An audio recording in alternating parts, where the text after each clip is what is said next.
Welcome to a brand new series in this podcast called The Making of Her. And this new series is also going to be labeled The Making of Her because I am going to narrate my book, I should say manuscript, because I just haven't been able to get it out to the world. But there's been a calling that has been nagging at me to get this book out.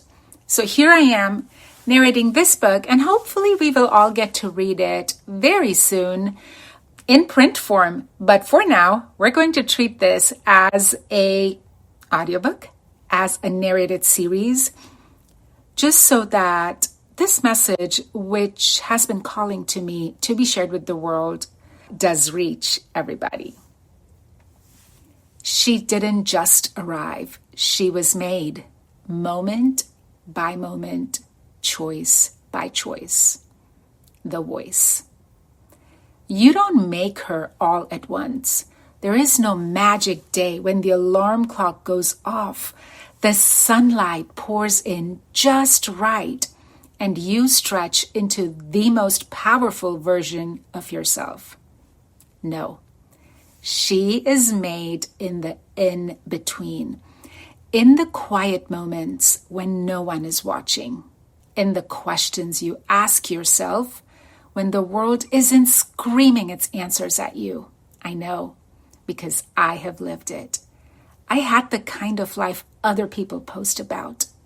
A thriving dental practice, an international speaking career, a home filled with love, a calendar filled with purpose, and a smile that said, I've got this. But deep inside, there was a whisper, one that I buried far too long under achievements, responsibilities, and the shoulds, until it got louder and louder, until my body, my stubborn, wise body, forced me to listen. A shoulder injury should have been a minor inconvenience. Instead, it cracked open the truth. I didn't know who I was without my doing. And I didn't even know if I liked who I was becoming because of it. That was the beginning. Not one of hustle, but of softness. Not of more, but of less. Less noise, less proving, less pretending. And in the space that remained, I began to rebuild. Here's the thing. We have been raised in a world that celebrates the final product, but it does not talk about the making. We learned to chase perfection without ever asking, whose definition is this anyway? There is a moment, and maybe you've already had it, when you realize that the life you have been living does not quite fit anymore. It's not that it's bad. It is just that it's done. The titles, the achievements, the proof of your worth, they were beautiful in their season. But now you are craving something deeper, something freer, something that feels like yours. This is the second act. This is the moment you stop asking, who am I supposed to be? And you start asking, who am I ready to become? Here's the truth. Becoming her is not a one-time event. It is not a 90-day plan. It is a continual choosing, a practice, a devotion. This is your companion for that journey. Part manifesto, part blueprint, all heart. You and I, we are going to walk through the 5 pillars of the soul expansion method, the roadmap I have lived, taught, and watched transform women who were ready to lead, ready to live, and grow without the hustle. Every episode is going to give you stories, the real, the messy, and the humankind. And the shifts that we're going to see is the perspective that's going to change and rewire how you see yourself. The truths are going to be the unvarnished reminders you need to hear. And the reflections at the end of each episode are going to be those prompts to turn insight into action. And woven throughout, her voice quotes from powerhouse women, private audio notes where I speak to you directly, and tools that you will actually use. You are not just going to hear this. You will walk it. You will live it. You will return to it over and over again. Because every time you tune in, you will be meeting a new version of you. This is the answer to that question. It is for the woman who has already built a life that looks good on paper and is ready to build one that feels good in her bones. It is for the woman who is no longer chasing more, but is deeply committed to becoming whole. This is for you. The woman who did everything right, who became everything she was supposed to be, and who is now ready to become everything that she was born to be. Welcome to your second act. Here's what I believe. Your leadership does not need to look like theirs. Your ambition does not need to burn you out. And your softness is not a weakness. It is your edge. And the most powerful thing you can do right now, it's not to push harder, but to come home to yourself. The making of her isn't about adding more to your plate. It is about subtracting the noise, the rules, the roles, the expectations, until all that is left is your truth, your power, your presence. Each episode, each chapter is a key. Each story is going to be a mirror, each practice a portal.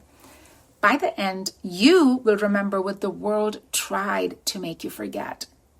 You've always been her. You just stopped apologizing for it, finally. See, you don't stumble into that version of yourself. You make her. Let's begin, shall we?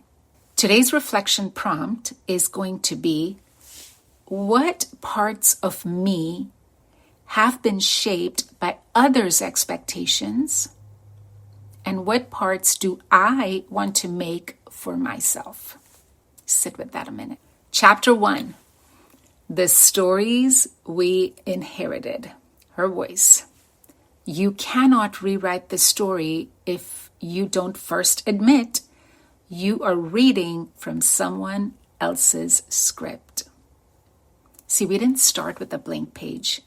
Long before we took our first breath, there were stories.